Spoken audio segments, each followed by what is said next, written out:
It's the spooky time of year, so I'm breaking down my top 10 horror movies of all time.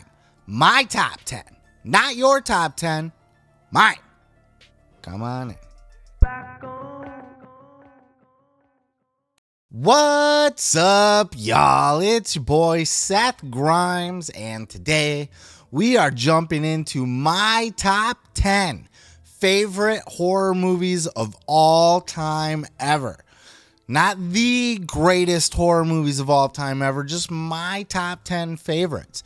I have a very unique flavor set, if you will, baby, and I'm sure you do too. So we're not going to agree necessarily, but hopefully a lot of these do land on your list, because for my money, these movies are the greatest horror movies of all time. My favorites. Let's go ahead and jump on into them. But before we do, if I could bug you to please hit that subscribe button down below. It does help me out greatly, and I need all the subs I can get. I need the subs. So with all that said, let's go ahead and jump on into number 10. You are all going to die tonight. Coming in at number 10 is the Evil Dead remake. That's right, the remake from about 2013. I'm not sure this landed on many people's lists, though I have heard many people say, and I would agree, that this is one of the scariest movies of all time. This movie scares the fuck out of me. This hits all the key factors, the things that just get under my creep skin, you know what I'm saying? The Deadites are creepy as fuck in this movie, with the way that they talk, the way that they taunt people, the way that they twitch, and the way that they decay and they slowly turn their eyes and they fucking glow, and the way that they play tricks on the characters, you know, and they can pretend to be other people and they throw their voices. That scene at the beginning with the daughter, please no, daddy, no. and he's gonna like set her on fire. They're gonna burn this girl at the stake, and all the way up until they're dousing her with gas. This is the opening scene of the movie, and her dad is gonna throw the match, and right before he does, she turns and she's the fucking Deadite. And it's like, you know, they're reading from the Necronomicon on how to do this, and it was just set up so beautifully.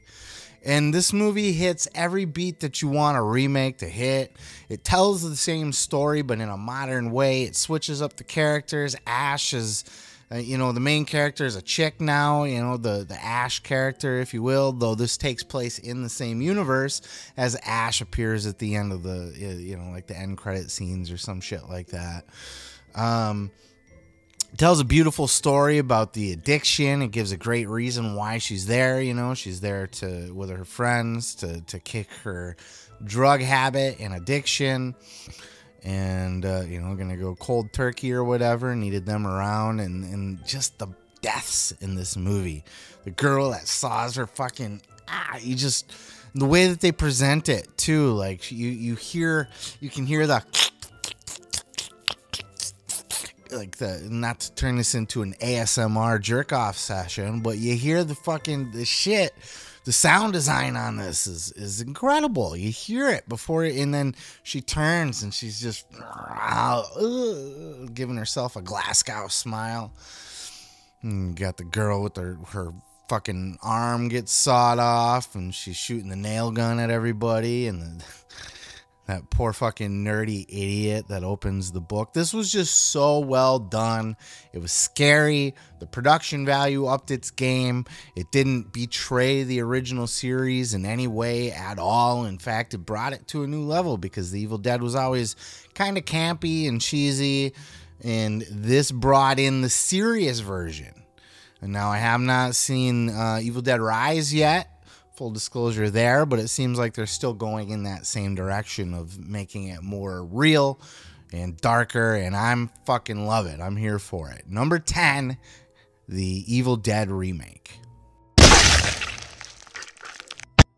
Lies of feather stiff as a board, lies of feather stiff as a board, lies of feather stiff as a board.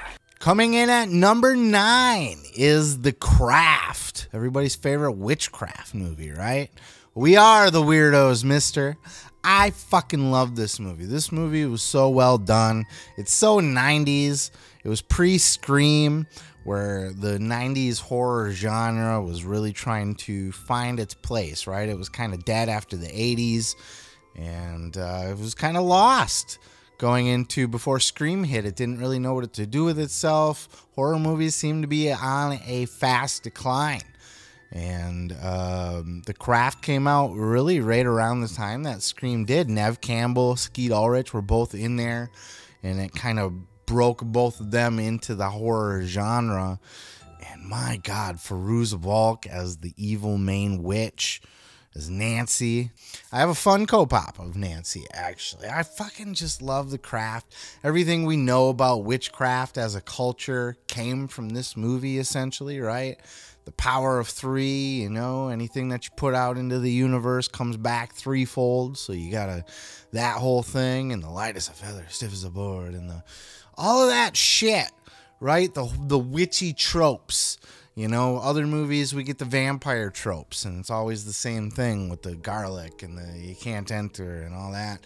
We get the witchy tropes with The Craft, and those seem to have stuck around and become part of the pop culture, part of the zeitgeist of what witches are, and really kind of opened up and made witches cool. So many girls wanted to be witches after watching The Craft. It inspired a whole fucking generation of Hot Topic goth chicks, I'm telling you. The Craft is half the reason Hot Topic was in business. People love that shit. And to this day, it's going strong. And they tried to do a remake or a sequel or some shit like that. I didn't watch it. I heard it was bad. Let's not do that kind of stuff. The Craft is one of those movies that needs to live on its own, in its own little bubble. It's fucking amazing. If you have not seen The Craft, now it is a horror movie, but it's a very PG-13 horror movie.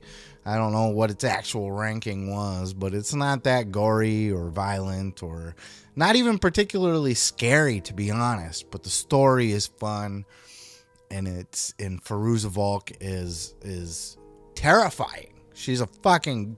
You imagine dating that girl? You wake up next to her. I mean, on one hand, that would be hot, right? But on the other hand, it would be, fuck, this crazy bitch is going to kill me someday, probably. But I'm along for the ride anyway, because she's hot-ish, right?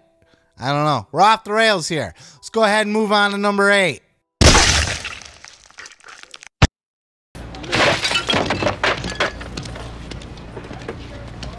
You a dead meat slime bag.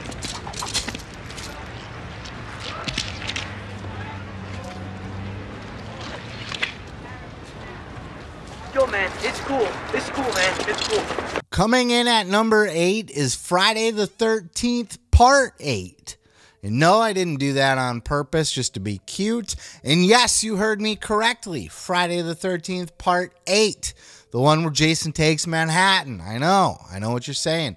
This is almost universally thought of as to be the worst Friday the 13th movie of all time. And though I get where you're coming from, where there's a lot of shit that doesn't make sense, and the ending's kind of fucked up, and there's he's not really in Manhattan, all these things that people say they complain about. But let's throw all that out the window. We have Kane Hodder in beast mode. His second round as Jason, made his debut as Jason in part 7, but really, you do the first movie, you get your feet wet, though he nailed it in that movie. There's nothing really to learn. Now he's going into 8 like I am Jason now, right? Not like, oh, I'm learning to be Jason. I'm figuring out how I'm playing this character. Now he's like, this is old hat now. I'm back in the saddle again with the mask on and the machete, and we're doing it. The look of Jason, the way he's all soupy and stuff, I love that.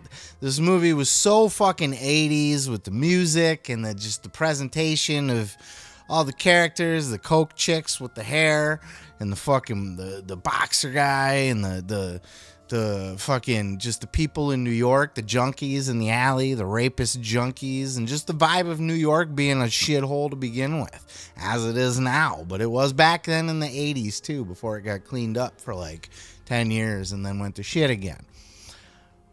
80s nostalgia up the asshole, right? Jason, the look of him, the presentation of him, the way he carries himself, the flashback stuff, you know, the little kid stuff, all that's weird, and I get it. But the kills are fine in this one. This one, and I'll tell you the big thing about this. Not only can I justify it through all of that, making it a watchable movie, in the part where, oh my God, just the scene, look, the money shot in that movie where Jason's like, the panorama shot with New York, when Jason's looking around and taking it all in. Like, even Jason is overwhelmed by the big city, right? Even he is in awe of it to an extent. And then when he kicks the fucking boombox of the punkers, and they're like, hey, scumbag, you're dead. And like he turns around and just lifts his mask, doesn't even threaten them. They're like, it's cool, we don't want none. I loved that part. Like, I could gush about this movie, and it probably should get a whole separate video because people hate it so much. And I could, you know, but just to kind of wrap it up here and put a bow on it. Friday the 13th, 8. Look, man, this was a movie that is sentimental to me on top of everything else, because when I was a little kid, one of the first horror movies I ever got to see, I was at a babysitter's, right?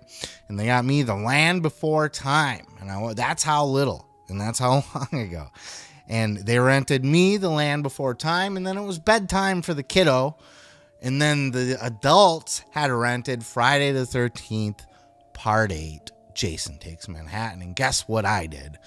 I peeked through the fucking door of the bedroom when I should have been sleeping, and I was watching parts of the fucking movie.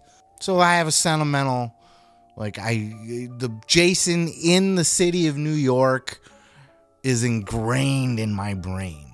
So that movie will forever be on my list. How are those maggots? Maggots, Michael. You're eating maggots. How do they taste?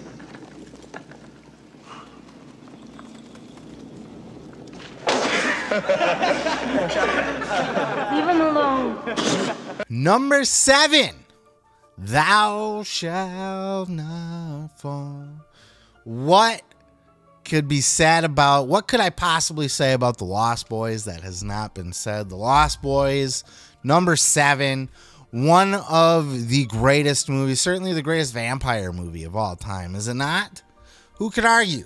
Who could argue that? Show me a better vampire movie than The Lost Boys. This is the movie that made vampires cool.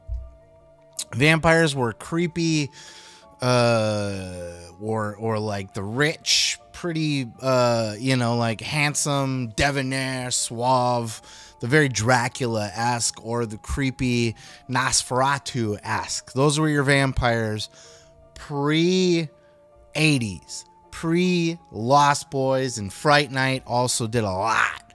Fright Night's right there with The Lost Boys. It did not make this list, it's just not up there for me.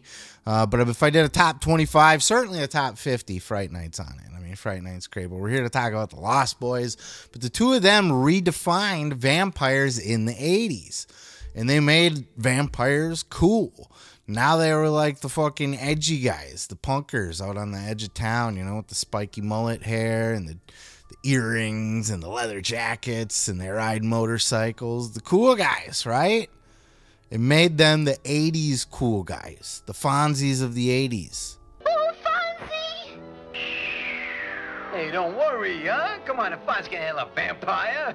I hope the Fonz can handle a vampire.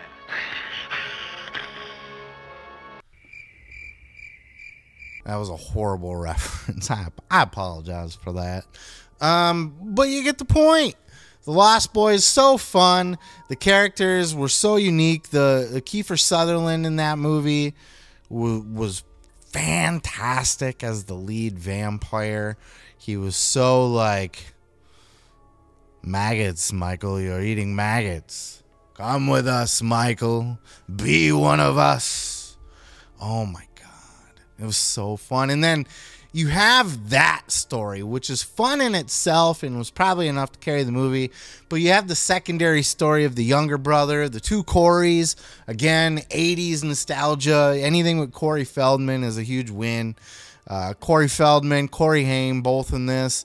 The two Coreys, the Frog Brothers, and the younger brother is Corey Haim. He's catching on that his brother's hanging out with vampires. It might be a vampire.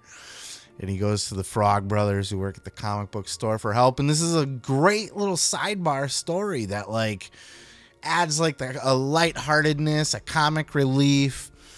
Same with the grandpa, just a quippy old grandpa. But then you got the loving, sweet mom.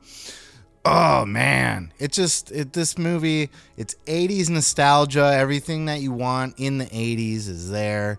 And then with the Feldman and Haim, it adds the lighthearted and the funness to it as well.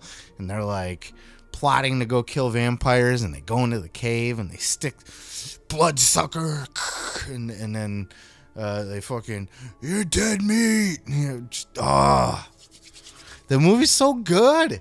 And then the final showdown at the end with the reveal of the head vampire. You have to see, if you haven't seen The Lost Boys. And then just the song, the music. Thou shalt not. Like, epic. Epicness.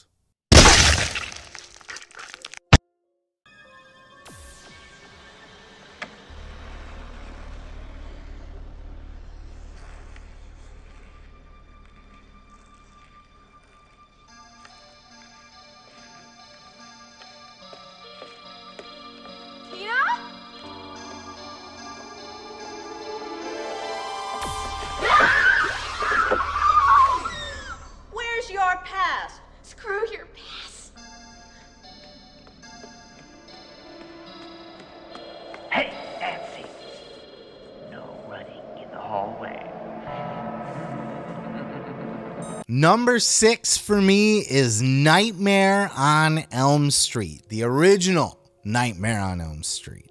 The scary one. Wes Craven's new Nightmare was pretty scary too, as a matter of fact. So anything really involving Wes Craven, it's a hit. The original Nightmare, I know Freddy Krueger in the Nightmare series got very campy towards the end. It turned Freddy into like an anti-hero and a comic book character, and they really went over the top with everything. And that's fine, because when you get a movie that gets 7 sequels, 8 sequels, you got to try different things at some point. You can't just keep telling the same story. But that original story, man, I gotta tell you, the Nightmare on Elm Street scares the fuck out of me. I'll say it. The original Nightmare is a scary, scary movie to me. The scene where she falls asleep in class, and then that dude, the dude that's reading like the book or the poem or whatever, he starts reading it like really creepy, and he's staring at her blank, and then her friend in the body bag that's dead out the window, and she's like puts her hand up on the body bag, and it's all bloody, and it's being dragged down the hall, and then no running in the hallways, and it's so scary. The body bag like sits up, and then the snakes and worms and shit fall out. My God. That scene alone makes this movie terrifying, but there's more to it than that. There's the scene where Freddy's like pushing through the wall, and they use like the spandex wall or whatever to get the effect of Freddy like morphing through the wall, and then she like fucking knocks on it and like, hangs the crucifix back up or whatever, and it's solid. It's like, man, there's some creepy stuff in this movie, and the whole concept of Nightmare on Elm Street, it was a good kick in the balls for horror in the 80s, because it brought it to a whole new level, right? Like by then there was already a couple Friday the 13th movies out, and they had a formula, and Halloween had a formula, and Wes Craven came in and really shook things up. This is a slasher film, yes, but the dream demon aspects, the supernaturalness, the creepy factors, the Wes Craven-esqueness. This is what you get when you get a good, like, Jason is an iconic character, right? Like the Friday the 13th movies, when they were created in the 80s, they were just cash in on the horror slasher genre. They were just, let's make a copy of Halloween because that was a hit. and then it will just reproduce it a zillion times in a bunch of sequels. But so over the course of that, they stumbled across an iconic looking character. An iconic character, not even looking, you know, the way Jason is iconic. But Wes Craven, John Carpenter, these guys made good films. The slashers, the originals. The sequels, not so much. But this movie, incredibly scary, incredibly well written, well directed, creepy as all fuck, and just belongs in my list of on anybody's list of the top 10 horror movies of all time. I don't know how you could say it's not. I know Dream Warriors is a fan favorite, and a lot of people think that that's probably peak Freddy, and I wouldn't necessarily argue with you on that, but there's just something about that. The Dream Warriors doesn't scare me. Nightmare on Elm Street creeps me out.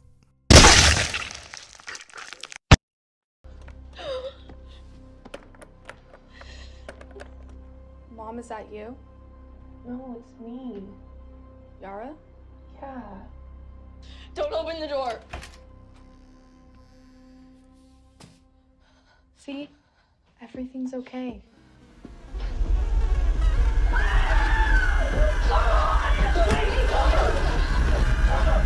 Number 5. I actually went back and forth on if this should be number 4 or number 5, but we're going with number 5 on this one, and it is It Follows. This movie's creepy as fuck.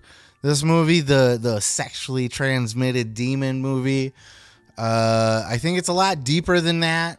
And it's certainly like this movie, it borrows so much from Halloween in its presentation, the widescreen angles and the stuff in the background. And it just plays on your nerves. The synth score, it's really simple. The score is creepy as fuck though.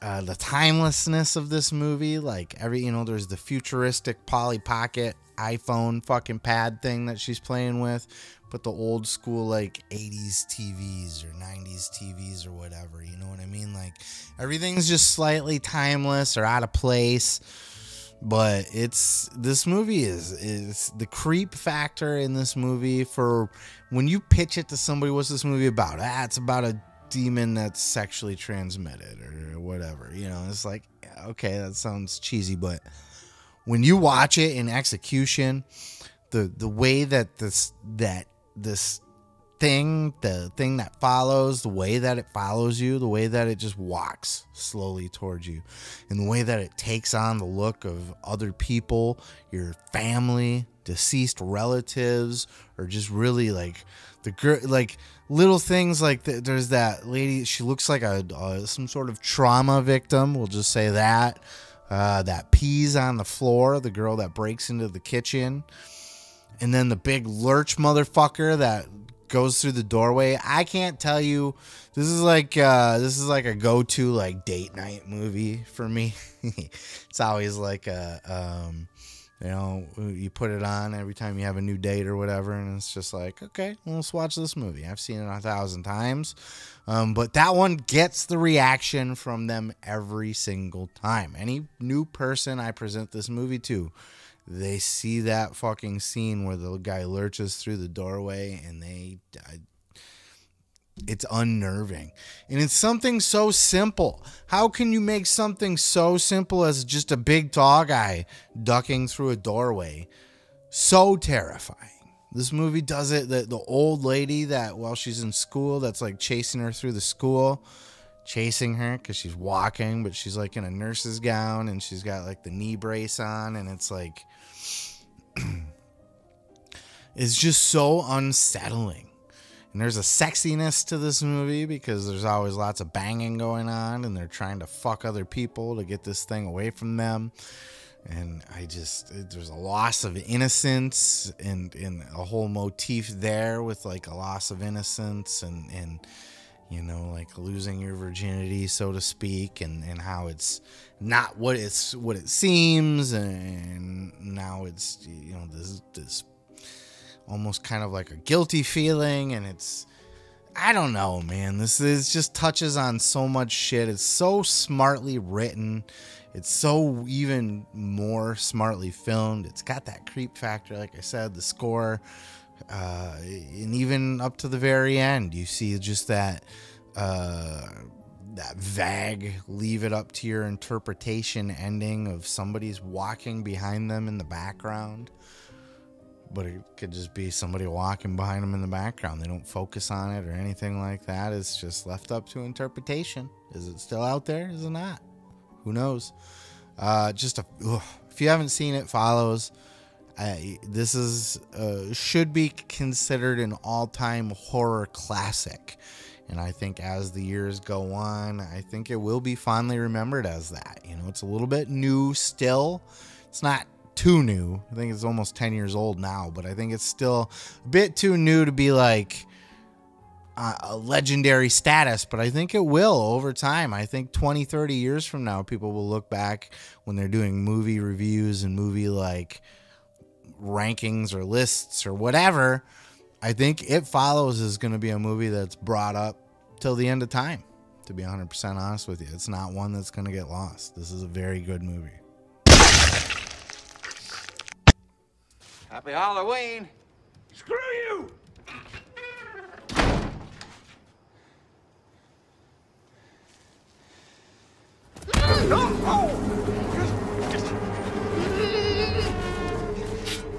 Daddy! I want to carve the jack-o'-lantern out, but I need help with the eyes. In a minute, Billy. And can I go to the parade with you later? No, Daddy has a date. We haven't done anything fun together. How about if we make some caramel apples, just like Grandpa used to? How about that? When? After we carve the jack-o'-lantern. But you have to be quiet. Okay.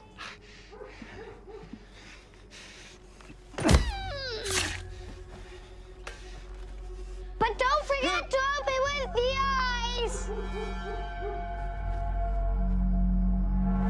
Number 4 is Trick or Treat. Trick or Treat, not to be confused with Trick or Treat, which is some sort of weirdo 80s movie. But Trick or Treat was Sam, the cute little Spirit of Halloween guy from Spirit Halloween. The guy with the little bag over his face and the button eye. He's adorable. He's so cute. He is the essence of Halloween, the spirit of Halloween in human form, the embodiment of it, if you will. This movie is one of those movies that came across my radar just recently, like last year, like within the last year. This is one, I mean, I've always heard of it, you know, sure, I go to Spirit Halloween and I see all the fucking Sam shit everywhere, but it's always been one of those things that was like, you know what I mean? Like Pumpkinhead. I haven't seen Pumpkinhead either. I'm not big into like creature stuff, and I just had no idea what I was missing out on. So I had a girl who talked to me, and she's like, we were talking about horror movies or whatever, and she was like, have you seen Trick or Treat? Nah, she's like, no. You have to see Trick or Treat. We're going to watch it. And I did, and I fell in love. It's one of those things, I think everybody has it somewhere in their life, in music or TV shows or movies or something comes along where you've heard of it before, but you're like, where have you been all my life, right? Like you've heard of the Beatles, but you finally sit down and hear a Beatles album and you're like, holy shit. Where have you been all my life? I mean, I've heard of the Beatles, but I thought they were just some old-timey band. I didn't know you guys went like this, you know what I mean? So, Trick or Treat is that movie for me. Everything about it. I love the anthology. I love how it's like, they're all these stories are interwoven in with each other into a bigger story. And it's not just like VHS does it, where they do like, there's a guy sitting in front of a TV with a stack of tapes, and it's like, oh, what's on this tape? And it's the next story. All of these stories are interwoven into a bigger story. They're all connected in some way. And all of these people are meeting their fate all because they're not playing by the Halloween rules, right? They're not in the spirit. All of them are in some way, shape, or another going against the spirit of Halloween, and that's where that's what brings out Sam. I don't know if he's a demon or some kind of creature. I think he's adorable. My kids didn't understand because I immediately had to show my kids this movie, and they loved it too, of course. But I was like, oh, look how adorable Sam is. And they didn't get it. They're like, look at his weirdo alien face. So I was like, yeah, but he's cute still, even with the sack off.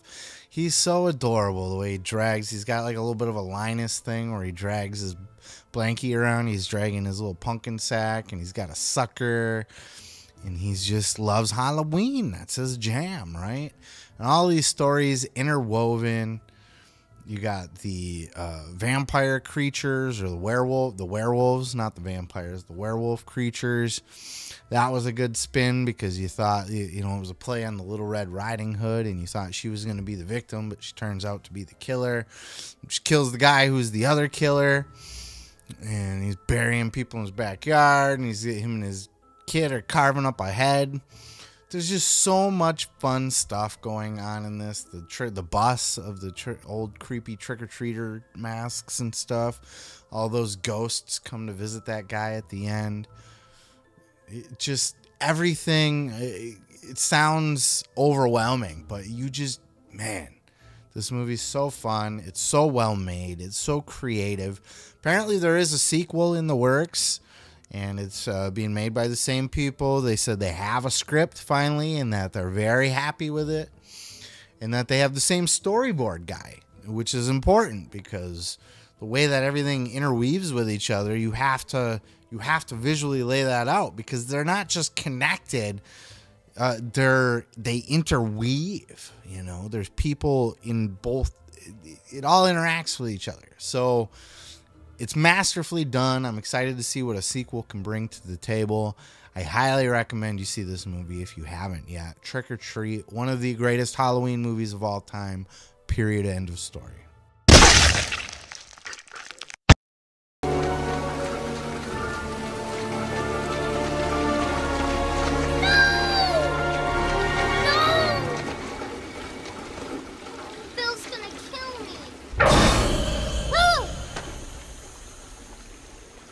Georgie. In at number 3 is It Chapter 1, the remake to the movie It. The first part, though, not the second part. Did that backwards. First part, not the second part. Second part's trash with the grown-ups, but the first part with the kids, the very 80s-esque Stand By Me, Stranger Things type vibes. I'm here for it all day long. You got the fat kid, you got the nerdy kid, you got the girl that's with them. They didn't do the girl kid gangbang thing that's in the books, so that's good. They did everything better, in my opinion, than the original. I know a lot of people are very partial to the first It, the Tim Curry It, the one that was on TV. But for me, this movie, the original It, Chapter 1, that's the It for me. It was scary as all fuck. The scene in the library where the fucking dude's running down the stairs with his head off, and you get the fucking homeless guy that's like falling apart. He's got the diseased guy, the leprosy guy. And then all the little fun stuff when they go into the house, like the 3 doors, and one's like not scary at all, very scary. Like the kids cracking on each other, being kids, being smart ass kids, ripping on each other. It was a little heavy handed, a lot of fuck your mom or my dick and that kind of stuff. Like, I think they went a little too far. But then again, like, kids, when that age group of kids talk like that in front of their friends, maybe not to that extreme, but they do because they can't do it at home and it's new to them. They're not adults yet, so it's like, ooh, we get to be a little bad in front of our friends and talk a little trash, and it's fun. So in It the Clown, so fucking Pennywise, so scary, so terrifying in this movie. To me, all the little jump scare, this movie does jump scares to perfection. The way that the way that it sets up its scares, when that bully's down in the sewers, and then they come out and they're like, "You found us." Oh my God. The Henry Bowers, the TV's like, "Kill him, Henry, kill him."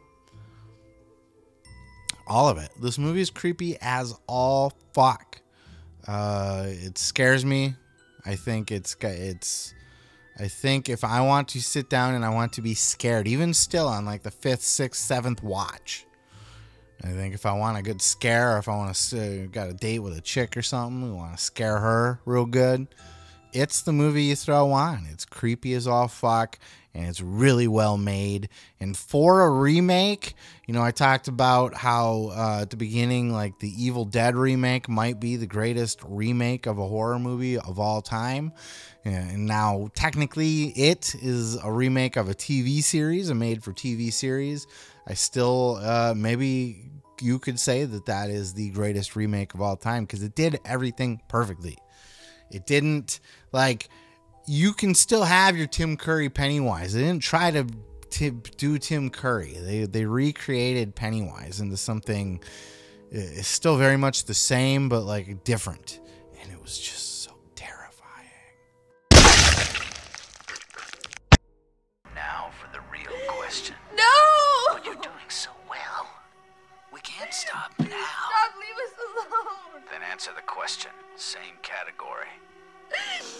Oh, please stop. Name the killer in Friday the 13th. Jason!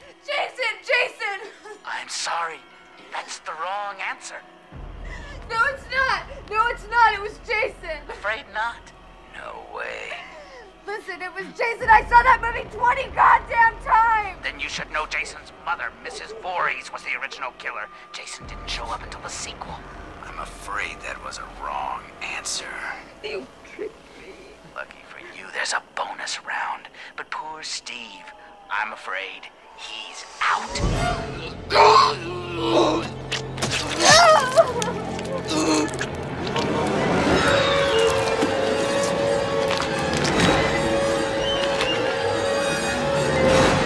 My number 2 favorite horror movie of all time is the movie Scream. Scream changed the horror genre forever. The way that it came in at the time that it came in too, in the 90s, the mid 90s, where horror movies had fallen right off a cliff after they were bastardized from the 80s horror movies, all the many sequels, and just overdone, done it to death, right? I've been trick-or-treated to death. Scream came in as a breath of fresh air, both with the brilliant creative mind of Kevin Williamson and the direction of Wes Craven. It was a team that was the right combination for that era, and Scream was the movie to bring it into the future. It was scary. Scream was scary, but it was fun. It was funny. It was something that everybody could watch. It appealed to a wide audience, and it taught the wide audience about horror movies that maybe they never knew about. It brought people into the horror community, I feel like, with the overabundance of references to horror movies and the horror genre, and the surprise twist ending at the end. I think at the time, now it's like the trope, right?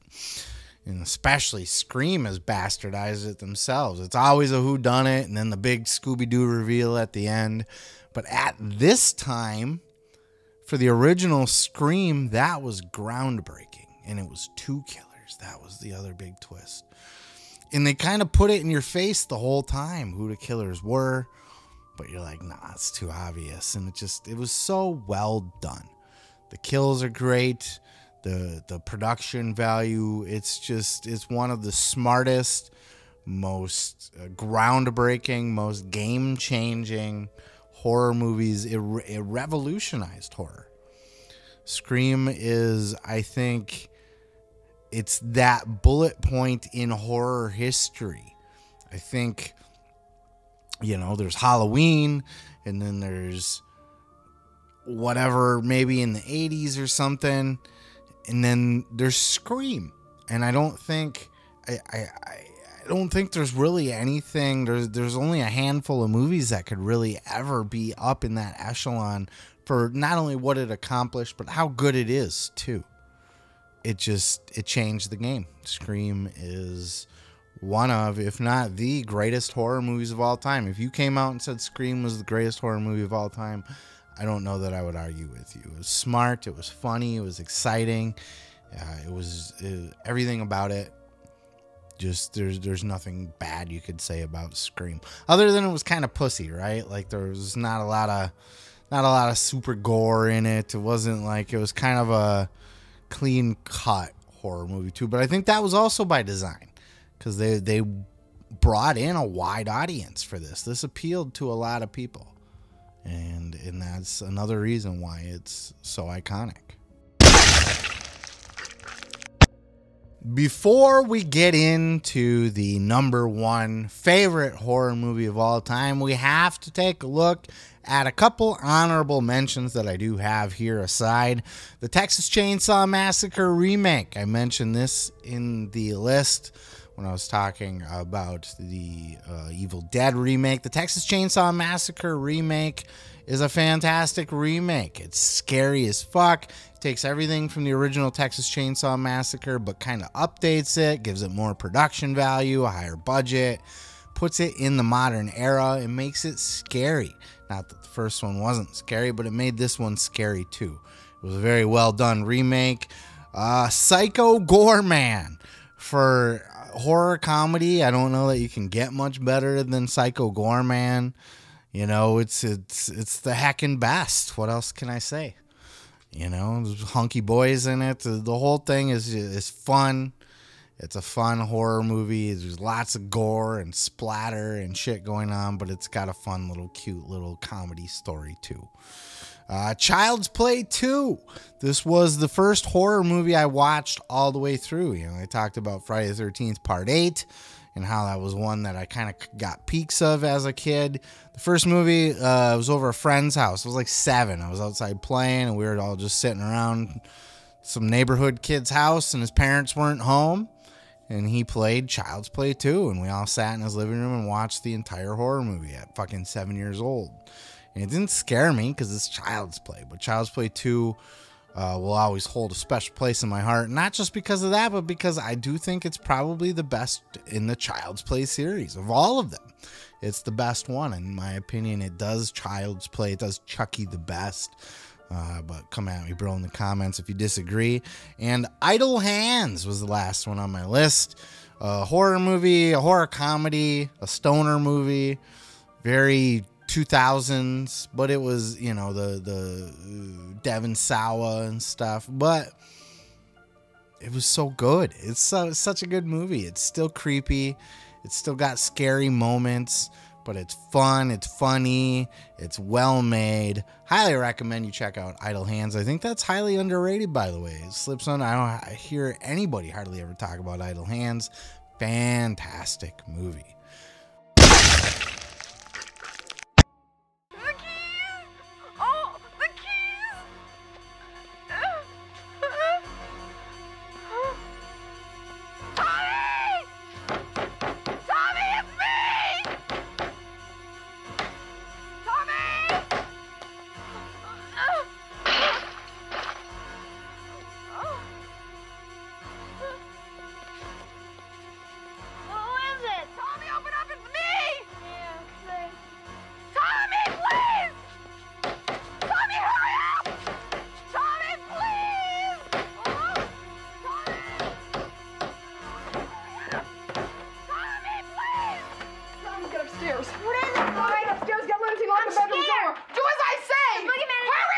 But now it is time to get into our number one, my favorite horror movie of all time.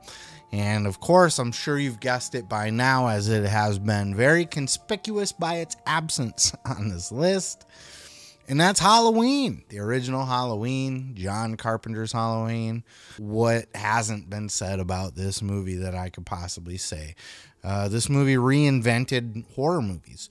Black Christmas, I think, doesn't get the credit it deserves for being a Halloween movie before Halloween. It had a lot of the same things. Halloween borrowed heavily from Black Christmas, but Black Christmas didn't hit the way that Halloween hit. And that's because it didn't have John Carpenter. John Carpenter made this movie. The score, one of the greatest horror movie scores of all time, right? Just something simple. It's iconic and simple. The fact that it is still around to this day, that the franchise has lasted this long, for good or bad, better or worse, it's still around. The way that he built tension in that movie, and it was so like he was coming, and we knew he was coming, but we didn't know when, we didn't know how, and everything just slowly like closed in. The way that he shot that movie, it's been covered to death. Everybody and their mom has talked about Halloween. There's not a lot else that I could say about it personally to do it any justice. I just think like the iconicness of the character of Michael Myers, and this was so like, they talk about it like, oh yeah, we just have, oh, we need a guy to walk around in a mask. Here, put the mask on, walk around. But the way that he walked around, the way it was presented, the mannerisms, it was Terminator borrowed from Halloween. I was gonna say there's Terminator-esque movements in Halloween, but Halloween came out first. It was so influential in that way. The way it was shot, the way it built tension, how it reinvented, it created the slasher genre essentially. It wasn't that bloody, it wasn't that gory, it wasn't that violent. It was all about the tension, all about the suspense, building to the very end, that final showdown. It created the final girl. It just, all of the horror tropes that we know today were essentially established with the Halloween franchise. And it has lasted the test of time and has gone down on everybody's list as I would be hard pressed to find anybody that doesn't put Halloween in their top 3, top 5 for sure. I mean, if Halloween's not in your top 5, yeah, are you even a horror fan? It's just that good. And it is boring at times, and it can be slow, and especially in today's modern era, and it can be dark depending on what version you're watching. It's not the best lit movie in the world. But I think if you tune into it and you just sit down and watch, the movie takes you for a ride, tells you a story, creeps you the fuck out, and creates an entire genre of horror movie that is still around today. That's it, y'all. That's my top 10 horror movies of all time. Again, not your top 10, but I would love to hear what your top 10 is. Go ahead and list them down in the comments. Go ahead and just leave your top 10 list. Tell me where you thought I was way off, where you're like, what? Why is that one on your list? Or where you thought, yes, dead on, nailed it. Tell me how you would rework my list. Tell me anything you want down in the comments. Tell me to fuck off in the comments below. I don't care. It helps the algorithm, right? And let's interact. Let's chat. I try to reply to all the comments that I can if I see it, if I catch it. So let's chat. Let's interact. Let's have a thing. I want to know what yours are. Put them in the comments below. Hit the subscribe button. Hit the like if you liked what you liked. And I'm going to go ahead and move on to the next. Did I say I'm going to go ahead twice? I'm going to go ahead and fuck off.